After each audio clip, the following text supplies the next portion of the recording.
after the year 2020, if it takes that long. Also tonight, on the eve of the All Blacks Wallabies clash, we're going to meet one of Australia's greatest assets. Matt Burke tells us why he thinks Australia will win, and a couple of All Blacks tell us why he is most certainly wrong. And then a man who's so excited about the big game, he has broken into song. That wouldn't be very bright. We don't play Aussie rules, cause who knows what they are.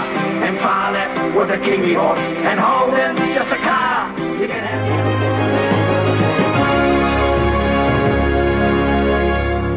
Good evening. Well, Paris has got the Eiffel Tower, Rome's got the Colosseum, Washington's got the Monument, Sydney has the Opera House, New York the Empire State Building, Moscow's got the Kremlin, Wellington's got the Beehive, Dunedin has got the Octagon, Christchurch got the Town Hall, and Hastings has got the Town Clock, and Auckland's got the Harbour Bridge. The Harbour Bridge.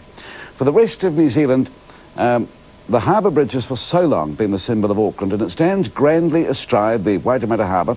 But is Auckland about to mess with a grand icon? They have decided, the Regional Transport Committee of the Auckland Regional Council, they have decided to build another bridge right up against the bridge we know and love. And now they've discovered, or we've discovered, nobody has yet taken advice on how it might look, the two bridges right up against each other. Architects we've spoken to today say, oh, they say, bad start, tampering with an icon. Here's Ian Sinclair. The Auckland Harbour Bridge. Thing of beauty. Sure, up in Auckland we curse it a lot, but we kind of love it too. Even written songs about it. Not very good songs, but, well, we've also tried to paint it. Altering it would be really controversial. It's actually a heritage icon now. It's old enough to be a heritage icon for Auckland.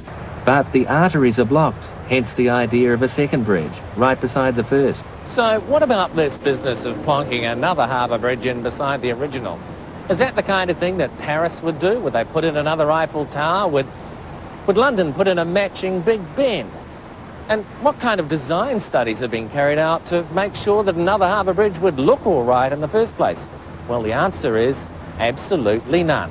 Given that we've got a plan there now to put a second bridge in, what will it look like? What would it look like? Well, I must admit that the committee, the subcommittee carrying out the public hearings and so on, didn't actually give any thought to how it would look.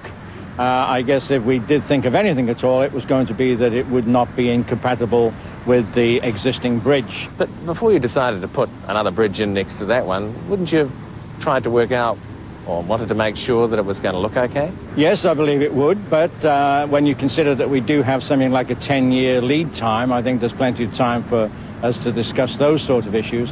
The subcommittee were really charged with the job of identifying a route for the next harbour crossing. Les Patterson reckons the best option might be an identical twin bridge.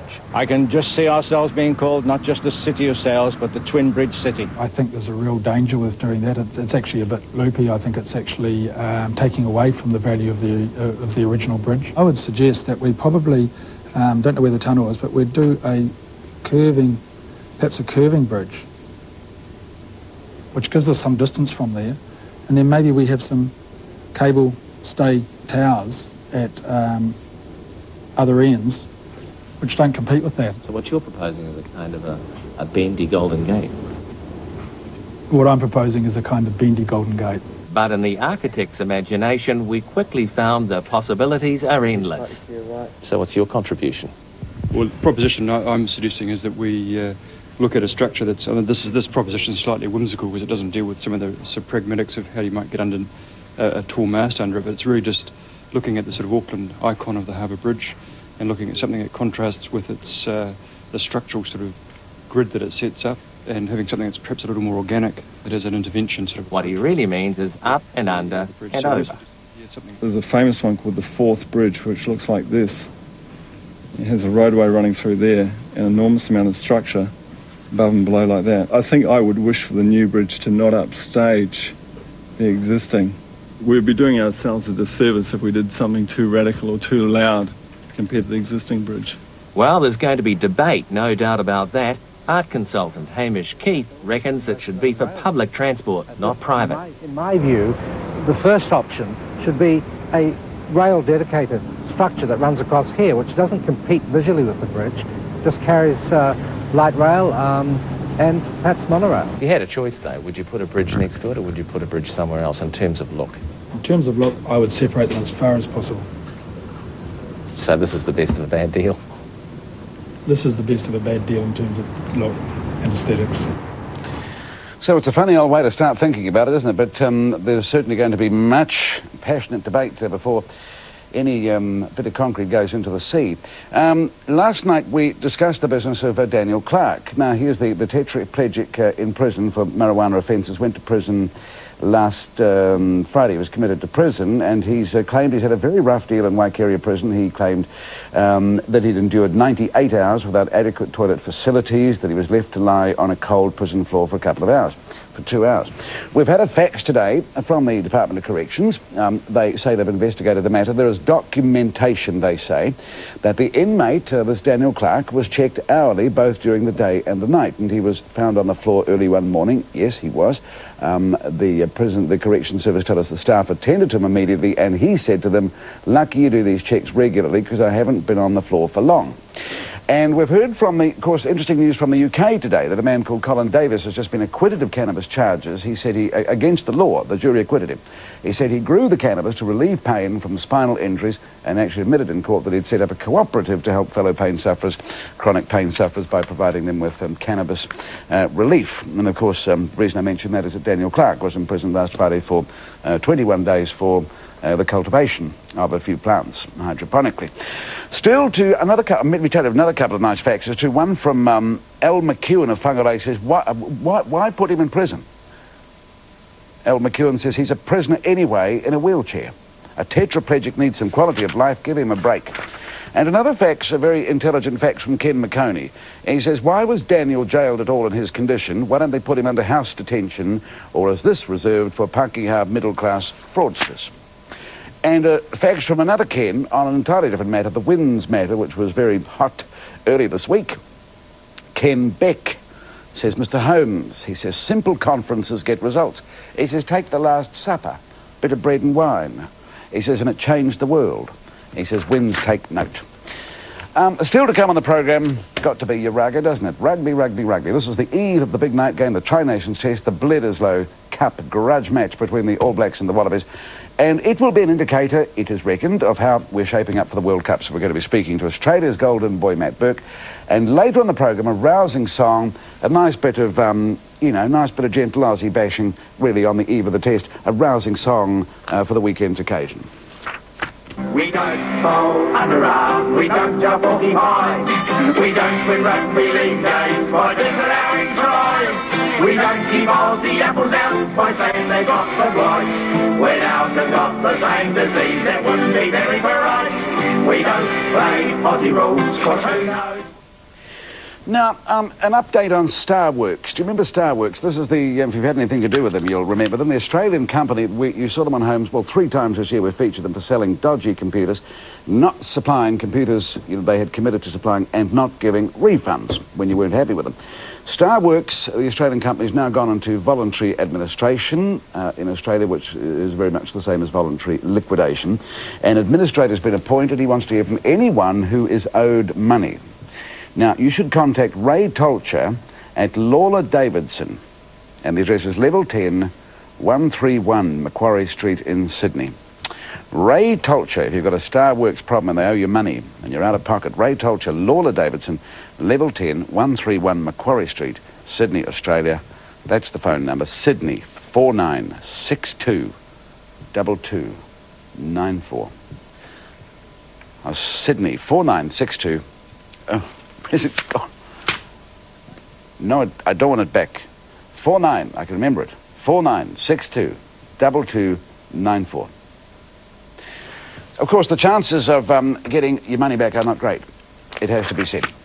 Now, they're calling it a preview to this year's Rugby World Cup final.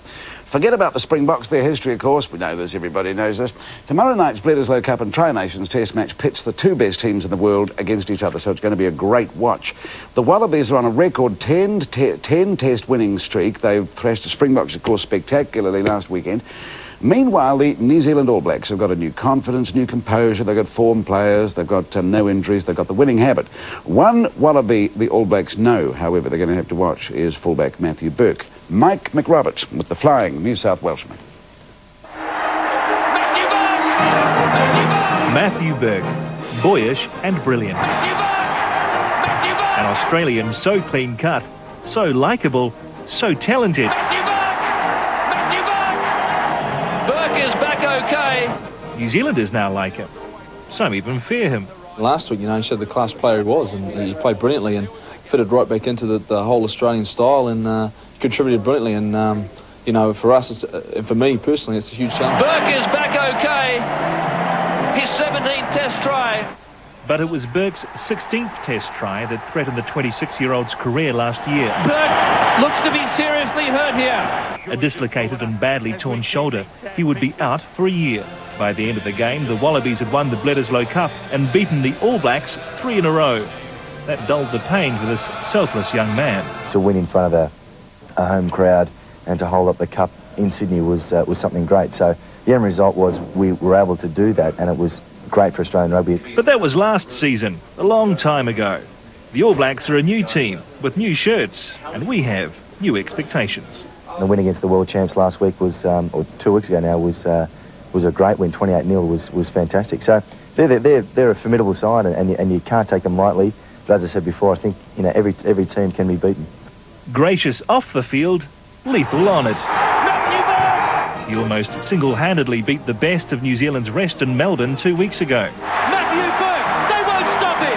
Try time again for the Barbarians. To be honest, he's the first fullback in the world, you know, who's really been playing well consistently, you know, and you know, he's proven this year that he's got a lot of ability to come back from such an injury, and now first came back like that, brilliant. So who's the best fullback in world rugby at the moment? No, count me out for the time being. I'm still sort of hoping to come back or trying to get that confidence and that form back.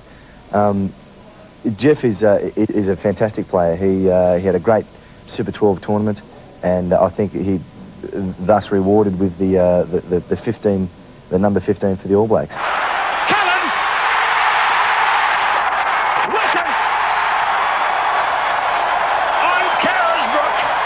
Burke's more candid about the All Black three-quarters. Funny, I thought that's where the Wallabies are strong. They've got the ability to run the ball, sidestep. They've got pace. They can tackle. They can do everything pretty much. So it's going to be a great matchup. I see Andrew Mertens is preparing for the Auckland weather. It's lovely up here, Mike. I love it up here.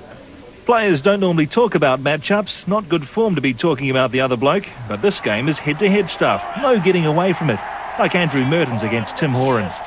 He's one of those rare guys that that can probably, you know, put on any jersey from 9 to 15 or maybe a few under that as well, but and go well. So, you know, and that's not just the sort of standard lead up to a test talk about building up the opposition and stuff like that. He's a genuinely skillful, really good player, and someone I've had a lot of respect for a number of years. And Justin Marshall against George Gregan. Sort of motivates me to go out there. He's a competitor on the field, as I like to be as well. So yeah, we always get on off the field, but on the field we give it our all. But the winning difference could be sitting on the bench. They're at fullback. You've got an eye on Umaga, Cullen and Wilson. And then after about 60 minutes, Jonah Lomu comes on. That's exactly right. Lomu with space.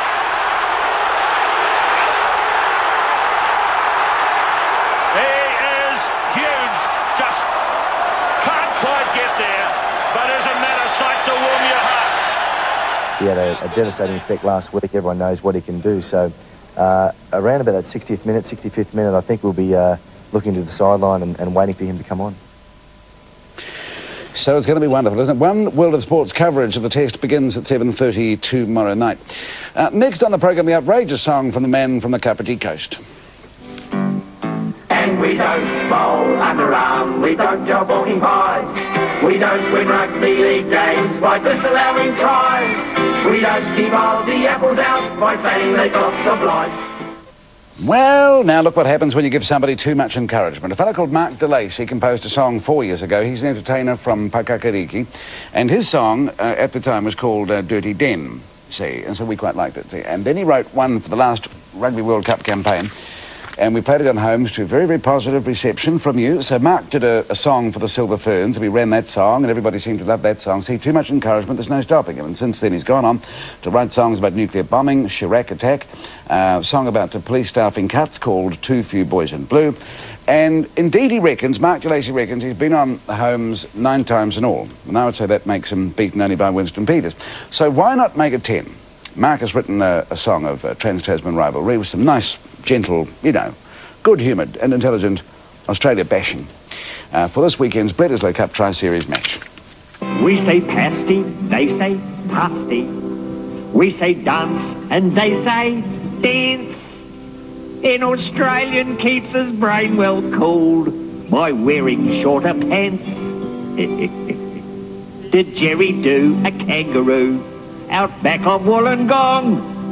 And could 60 billion blowflies be so wrong? We don't bowl underarm, we don't jump off the highs. We don't win rugby league games by disallowing tries. We don't keep Aussie apples out by saying they got the blight. When ours have got the same disease, it wouldn't be very bright. We don't play Aussie rules, cause who knows what they are. And Farlap was a Kiwi horse, and Holden's just a car. You can have your possums back, Jack, we won't put up a fight. And if you think you're starting to piss me off, you're right. A schooner is a sailing ship. A cobra is a snake. Dingo means that I'm still here. Well, if I'm still here, I didn't go. And how can she be Jake? We exported Joe Bielke. In hindsight, that's not fair. But we never thought you'd make him premier. And we don't bowl underarm, we don't jump walking pies. We don't win rugby league games by disallowing tries. We don't keep Aussie apples out by saying they got the blight. When ours have got the same disease, that wouldn't be very bright. We don't play Aussie rules, cause who knows what they are. And Farlap was a Kiwi horse, and Holden's just a car. You can have your possums back, Jack, we won't put up a fight. And if you think you're starting to piss me off, you're right. And now let's talk Pavlova. Here you go. Let's expose this Aussie flaw. What Aussie flaw? They say they made the first in Perth in 1934. Yeah, that's right. But 7 years earlier, that's 1927 to be precise, a Kiwi company published a Pavlova recipe in Davis Dainty Dishes. I'm sorry if it hurts, but it's time you Aussies got your just desserts. And we don't bowl underarm, we don't jump walkie pies. We don't win rugby league games by disallowing tries. We don't keep Aussie apples out by saying they've got the blight. When ours have got the same disease, that wouldn't be very bright. We don't play Aussie rules, cause who knows what they are. And Farlap was a Kiwi horse, and Holden's just a car. You can have your possums back, Jack, we won't put up a fight. And if you think you're starting to piss me off, you're right. If you think you're starting to piss me off, you're right. Why do I think that's going to become a chant around the country? That's Mark DeLacy. Calls himself The Minstrel. This is his professional name, The Minstrel, and he's releasing an album in October full of sports songs, including that one. And some of the money raised from the album is going to go to the Life Education Trust, which is a drug education